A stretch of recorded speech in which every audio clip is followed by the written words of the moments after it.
নমস্কার বন্ধুরা, অপর্ণা রান্নাঘরের আরও একটি পর্বে আপনাদের সবাইকে স্বাগত। কেমন আছেন বন্ধুরা?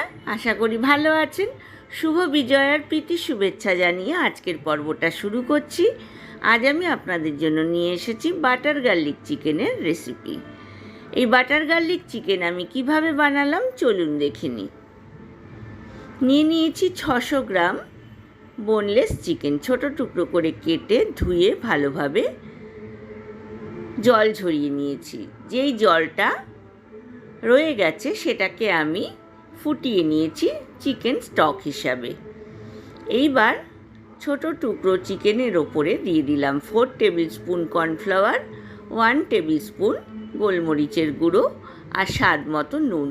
খুব ভালোভাবে চিকেনের টুকরোগুলোর সাথে কর্নফ্লাওয়ার, গোলমরিচ আর নুনকে ভালোভাবে মিশিয়ে আমি 8 ঘন্টা ম্যারিনেট হতে দিলাম। অপরদিকে গ্যাস ওভেনে একটা কড়াই বসিয়ে দিয়েছি। কড়াইতে দিয়ে দিলাম 3 টেবিল স্পুন রিফাইন অয়েল। গ্যাসের ফ্লেমটা আমি মিডিয়াম টু হাই রেখেছি।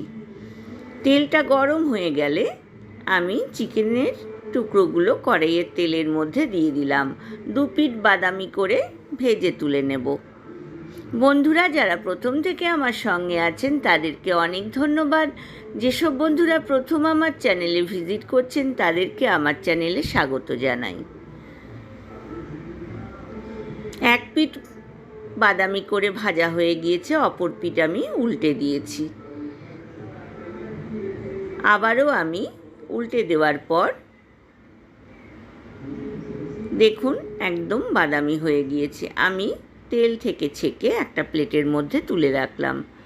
ফার্স্ট রাউন্ড ভেজে নেওয়ার পর সেকেন্ড রাউন্ড চিকেনের টুকরোগুলো আমি কড়াইয়ের মধ্যে দিয়ে দিচ্ছি। এটাও আমি 2 পিঠ বাদামি করে ভেজে তুলে নিলাম। বন্ধুরা রেসিপিটা যদি ভালো লাগে লাইক, কমেন্ট, শেয়ার করতে কিন্তু ভুলবেন না। দিয়ে দিলাম 1 টেবিল স্পুন বাটার আর দিয়ে দিলাম 2 টেবিল স্পুন কুচনো রসুন আর বাটারটাকে ভালোভাবে ভেজে নিচ্ছি। বন্ধুরা পাশে থাকা বেল আইকনটা প্রেস করবেন, তাহলে আমার নতুন নতুন রান্নার নোটিফিকেশান বা আপডেট কিন্তু আপনার কাছেই প্রথম পৌঁছবে। দিয়ে দিলাম স্বাদ মতো নুন। এইবার দিয়ে দেব 2 টেবিল স্পুন ময়দা। খুব ভালোভাবে বাটার, রসুন কুচির সাথে ময়দা আর নুনকে মিক্স করে নিলাম। চিকেনের মধ্যে যে জলটা ছিল সেটা আমি ফুটিয়ে স্টক বানিয়ে নিয়েছিলাম, সেই স্টকটা আমি এখানে দিয়ে দিলাম। এইবার এর মধ্যে দিয়ে দিচ্ছি আরও খানিকটা নুন। দিয়ে দিচ্ছি 1 টেবিল স্পুন অরিগানো আর 1 টেবিল স্পুন চিলি ফ্লেক্স।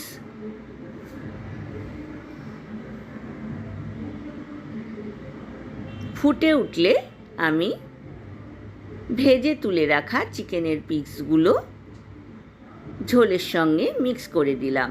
এর মধ্যে কিন্তু আর কোনো উপকরণের প্রয়োজন নেই। ভালোভাবে আমি ঝোলটাকে ফুটতে দিলাম। ওপর থেকে দিয়ে দিচ্ছি পার্সলে পাতা। কুচনো পার্সলে পাতা আমি এর মধ্যে ব্যবহার করলাম।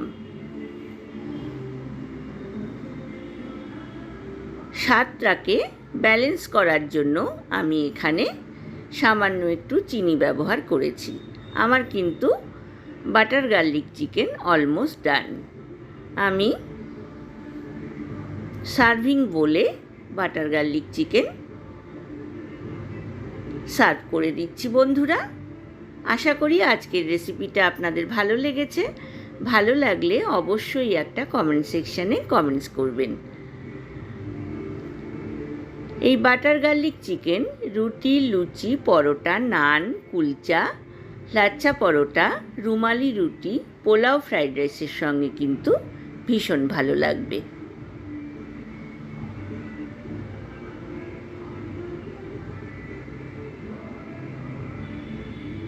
আমি ওপর থেকে আবারও বেশ কিছুটা পার্সলে পাতা গার্নিশিং করে দিলাম। এইবার ফ্রাইড রাইস আর স্যালাডের সাথে আমি বাটার গার্লিক চিকেন পরিবেশন করে দিয়েছি। আজ এ পর্যন্তই বন্ধুরা, দেখা হবে আবার নতুন রেসিপি নিয়ে। ভালো থাকবেন, সুস্থ থাকবেন, ধন্যবাদ।